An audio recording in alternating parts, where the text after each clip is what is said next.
Welcome to In Between the Tech.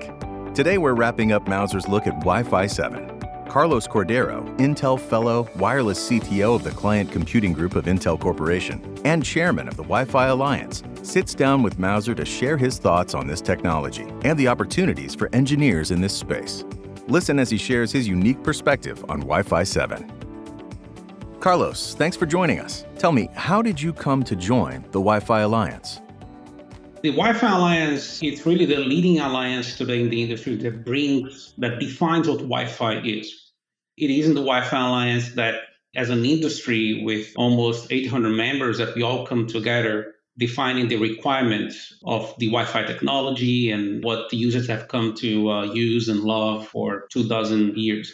And my involvement in the Wi-Fi Alliance started actually 10 years ago. We started back in the day with my involvement around what today we come to know as Wi-Fi 5, based on 11AC, and then in Wi-Fi 6. I also was very involved, actually, even more than these technologies, on the definition of something that we've come to know as wireless gigabit technology, WiGig, which is essentially a technology that operates in the millimeter wave, specifically the 60 gigahertz frequency band.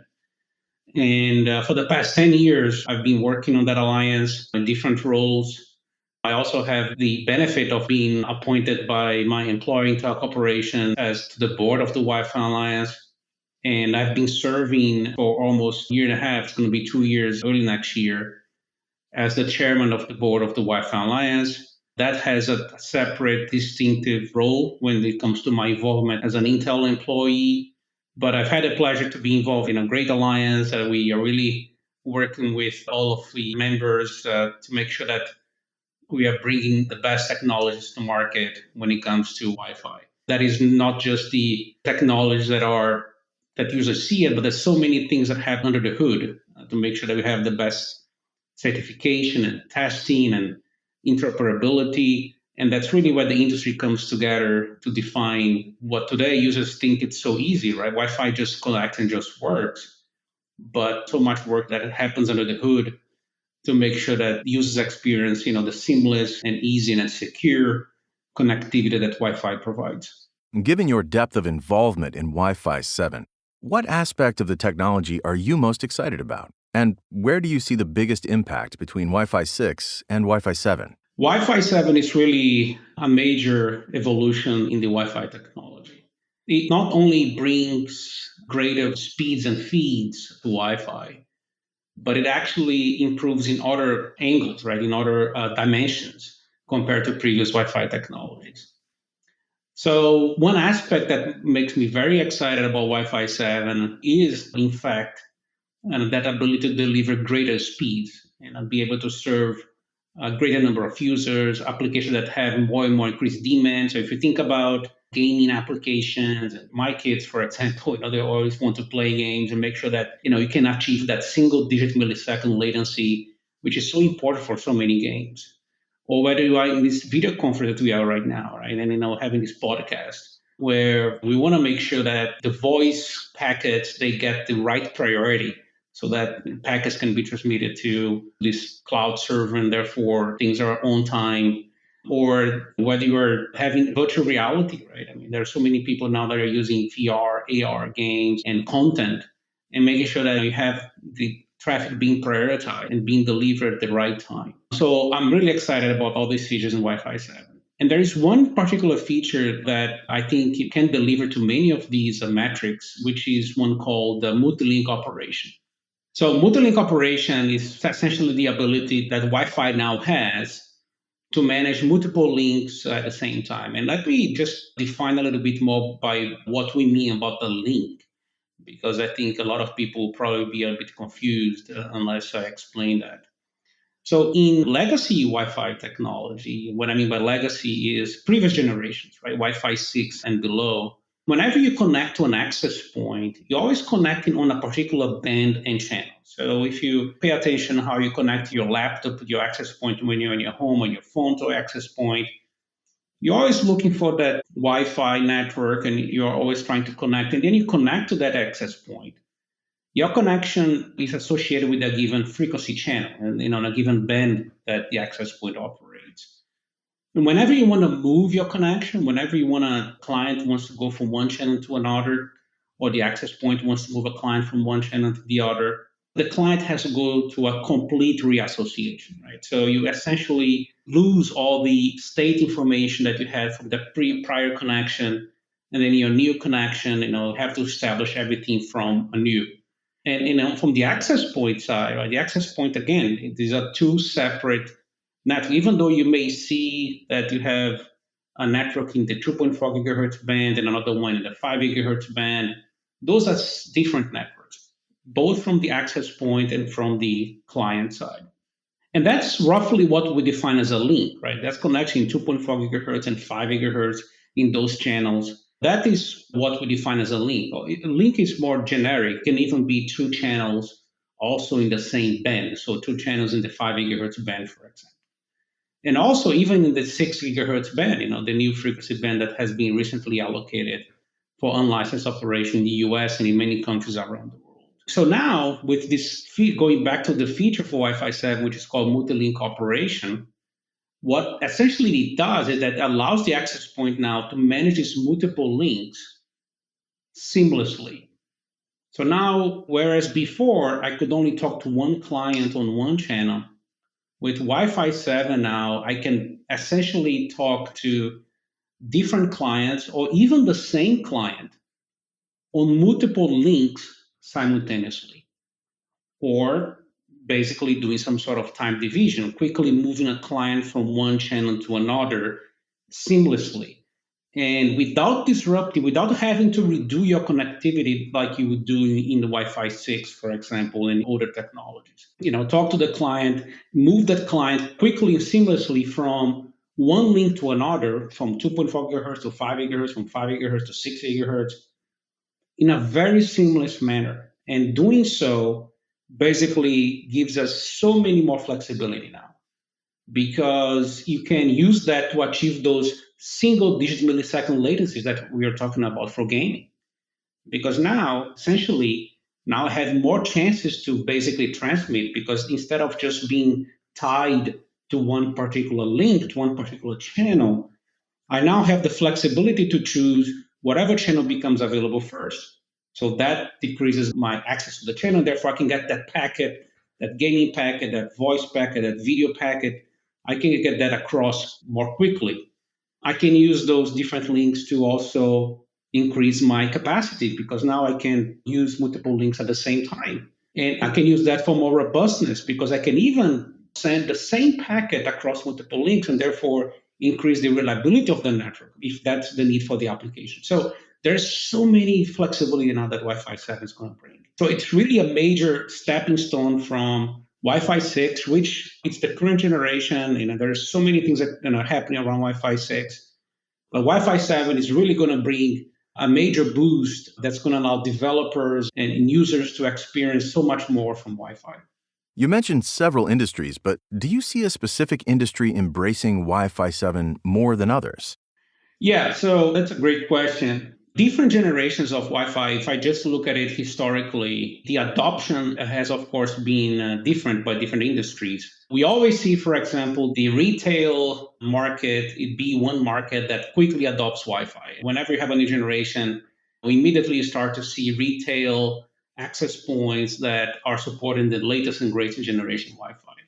We do expect that to happen also with Wi-Fi 7. So you have those retail, those high-end access points that will serve gamers, as one example, mostly tailored towards home users, people that are the ones that are the what we call the prosumers, right? The professional consumers that always looking for the latest and greatest in technology. But at the same time, the volumes in those markets, they're not significant. When it really gets to more significant volumes when it comes to Wi-Fi, I think we mostly look at two segments. One being the enterprise segment, which is a major segment. If you look around your office environment, I bet you that you can use Wi-Fi all over whenever you go to different offices or at airports, right? Airport lounges or coffee shops, right? You always see Wi-Fi in those spaces. And I think for Wi-Fi 7, enterprises will be one major driving force, especially because of the refresh cycle that the enterprises go through.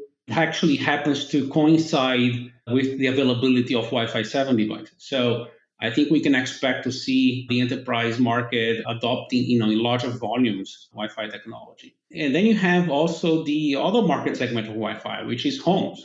I mean, our homes, our houses where we use Wi-Fi for everything. Just imagine how many Wi-Fi devices you had in your house 5 years ago. And in just 5 years, how many more devices you have today that are connected over Wi-Fi. So service providers, the one that actually bring connectivity to your house, those are definitely a large market segment for Wi-Fi. Just for the sheer number of homes, of course, not just in US, but I'm really talking broadly around the world. That market tends to be a market that they're not the first one to launch the new generation, right? Because they have to go through major validation and testing and making sure that the technology works smoothly for the customer, for the end customer. Enterprise customers, they already have an IT department. After the retail, right, enterprises tend to have the adoption in a larger volume, followed by the operators, right? Because they have to do so much more extensive testing to make sure that the end user, right? My mom is in Brazil right now, and then she's happy that whenever she buys her access point, that it works, right? She doesn't have to do anything, just replace it, she plugs it in, and she works. And that's the type of experience that cable operators they need to provide to their users. And so they naturally take longer to be able to validate. It's about security. It's about interference because you have many access points. It's about just making sure that legacy devices, right? Because sometimes you replace your access point, but you still have that old thermostat, that old Wi-Fi device that you take so much longer to replace. Now, you need to make sure as someone that is deploying those new access points in homes, that those devices they can still connect, even though you are replacing that with the latest and greatest technology, right? You don't want a consumer to be calling operators and every time that you replace a device to say, hey, you have to send somebody here because this is not working anymore. So we do see, again, retail, enterprises, and the mass market of operators deploying Wi-Fi roughly in that order. We know the rollout date for Wi-Fi 7's release has pushed a few times, with it now being early 2024. Do you think this will delay its adoption? Well, I don't think so. I mean, I think that there have been already, so there are a few things that are announcements from certain vendors of Wi-Fi 7 devices, right? You have seen probably some of those already in the market. When it comes to certified devices, what I mean by that, you going back to your first question on the Wi-Fi Alliance, right? Which is where all these members come together and we define the requirements, we define what 5, 6, and 7 in this case is. We do expect to see certification around the Wi-Fi 7 coming out by the time frame that you just mentioned. We don't see that shifting from our perspective. And I think a lot of the adopters of this technology were already working with this time frame in mind. And so I do see that we are on time. I do see that there's already a lot of work happening across the industry with these various segments that we talked about to make sure that the Wi-Fi 7 technology is validated and it's along the process of getting that to market and getting that to users, whether that is, again, consumers, they usually adopt first, or enterprises next, right? That the work is already started to make sure that next year we're going to be able to enjoy this technology in our own laptops and phones and access points and enterprises over time, of course. That's how the rollout happens. We've talked about retail and enterprise. What new applications or use cases does Wi-Fi 7 bring? In addition to those applications, I wanted to call out a few other things which I think are important. So today, people do a lot of video conferencing. Wi-Fi with that MLO feature with wider channels, we actually double the channel from 160 to 320 megahertz with high audio modulation. That in itself will help a lot of these use cases that we talked about, whether that's gaming, video conferencing, because now we can essentially imagine now we're doing this video conference. If I am now talking to my access point on one link, let's say that's 2.4 gigahertz or 5 gigahertz, and then suddenly my kid starts playing his game on his bedroom, and the traffic that he's sending somehow is causing some congestion in the network, and I cannot send my video packet at the same time that he's so, well, the access point now with the client can be smart enough to say, well, hold on now. I can move from one link to the other dynamically in the order of microseconds to then send that packet on another link. So that capability now, which is really exciting from Wi-Fi 7 perspective, is going to enable those use cases that we already know to work better, because now it's going to be so much more flexibility now in the way that packets can be sent across between access points and clients. And that allows us something that I really like to call deterministic operation. And this is really a key thing that I believe Wi-Fi 7 will be of immense help. Many times today, you don't need the 5 gigabits per second, the fastest link. Many applications, rather, they need deterministic and reliable link. Right? Something that whenever I have a packet to send, look, I don't send packets very often, but whenever I have to send something, I just want to make sure that the network is available for me. So it's where deterministic operation is really important. It's being able to provide a given latency. So if you need to send data within, say, 10, 20 milliseconds, the network needs to guarantee with a certain reliability, whether that is 99.99%, that whenever you have a packet, you will be able to send that packet within that amount of time. That is something that really excites me about Wi-Fi 7. It really does open up these industrial IoT, for example, and other segments. So think about healthcare, not the healthcare of you going to a healthcare establishment and be able to use their gas network. I'm not talking about that, right? I'm really talking about devices that in your bedside monitor, for example, that could be connecting, that actually today they do connect, right, over wireless. But now you can offer that level of guarantees. I said, look, you can get that packet with 5 nines, with 4 nines, or how many nines, depends on the application needs. And you can send that packet with a given reliability in that short window of time that you need to deliver a packet.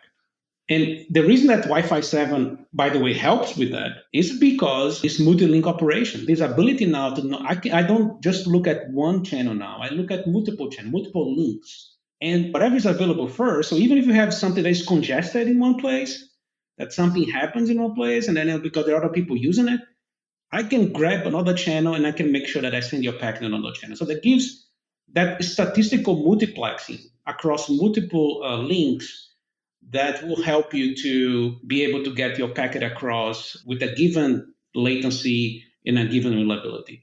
And so there are so many usages, right? Going back, right, in addition to our video conference and playing a game and the traditional office environment that people are with voice calls and people use Wi-Fi calls, and I'm sure many of you have used.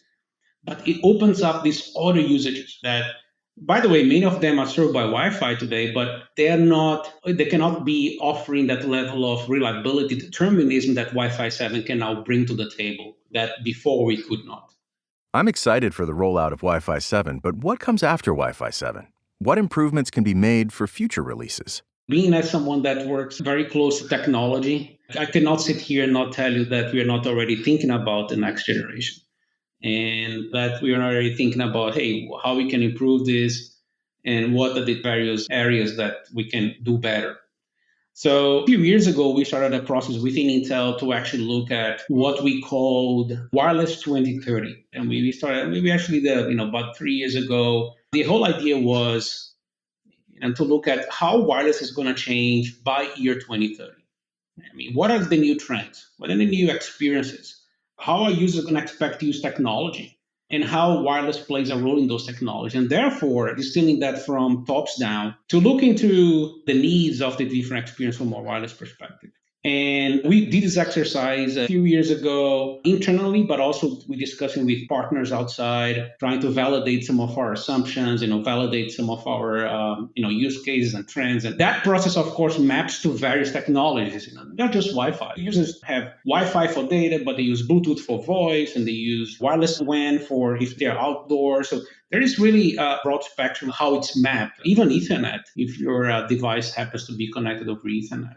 So we've done that exercise, and of course, a piece of it comes from a Wi-Fi perspective, what we need to do better. And so as we look into the future, in this case, after Wi-Fi 7, I think it's easy to imagine that we're going to be a Wi-Fi 8. There are certain areas that I think that are really important for us to be working on to be able to deliver to some of those experiences, some of those trends that we identified early on. Number one, Wi-Fi 7 was the first step towards deterministic operations that we just talked about in the last question. There is so much more we can do in that space. There are so many other usages and applications that, yes, with Wi-Fi 7, with that multi-link operation, we can really step into those other segments to be able to offer some guarantees of low latencies. But I can tell you that latency improvement, in other words, be able to reduce latency to be able to offer better guarantees for that reduced latency. There are so many things that we can do at the physical layer, those are terms that we can offer better guarantees. And don't forget, I think it's really important for the audience to understand, Wi-Fi operates in unlicensed spectrum. That spectrum that other users can also operate. This is not dedicated spectrum for Wi-Fi. We can have Bluetooth operating there in 2.4 gigahertz. And there's discussions that Bluetooth is also going to be operating the higher bands. And there are other technologies, ultra-wideband that operates in 6 gigahertz. And so there are many other users of the spectrum, and even incumbent users when you talk about 5 and 6 gigahertz. So the point being that with Wi-Fi 7, we are making that first step towards deterministic operation, but there's so much more that we can do. So you will see improvements on deterministic operation and aspects of latency. That will be really, really important to be able to better support, to be able to better cater to those use cases that need that type of operation. The other aspect that I think it's really noteworthy and I wanted to comment on is we talk about access points today, but just if you take a step back, for example, can you think about how many access points you have in your house today and how many access points you have in an enterprise today? I mean, at least in my house, and maybe because I'm a geeky, I have 4 access points. Because my son wants great connectivity, so I have to place one close to him. And we have these mesh systems that are being deployed in houses today. There are many houses now that have these mesh systems, and with multiple access points, we provide home coverage. Or you have an enterprise, how many access points in an enterprise? But when you look at it from the Wi-Fi perspective, these access points, they all act independently of each other. There's no coordination. There's some soft coordination, or perhaps if you go to an enterprise today with all those access points, yes, you do have a control, right? A wireless LAN controller in the infrastructure. That offers some level of non-real-time control, meaning I can place this access point on this channel, I can place this access point on this channel, I can set the transmit power, but there's some knobs that you can control, but this is not a real-time control, right? On a real-time level, as packets are being transmitted, these packets on these access points, if they're not coordinated, can be causing collision, right? And then switches from one network to the other network, they can be colliding with each other, or you cannot be achieving the best spectrum efficiency because you have these multiple access points and not really coordinating at a more fine granular level. When I say fine granular, I'm really talking about in the level of even single transmissions, not really in this coarse manner that is done today. And so what you're going to see also in Wi-Fi, in the next Wi-Fi generation, I think you're going to see is what we call multi-access point coordination. These access points now, they're going to be coordinating with each other. With Wi-Fi 8, we're going to see this coordination. And I think, together with this multi-access point coordination, whether it's coordination is done in time, in frequency, and space, and these mechanisms for better latency, more predictable latency. And there are so many other things, by the way, that go under these umbrellas. But I would say, I think for the audience right now, I would just focus on these 2 major topics that I think are going to be big topics for the next generation of Wi-Fi. And there are tons of technical features that are going to be developed to deliver to these capabilities.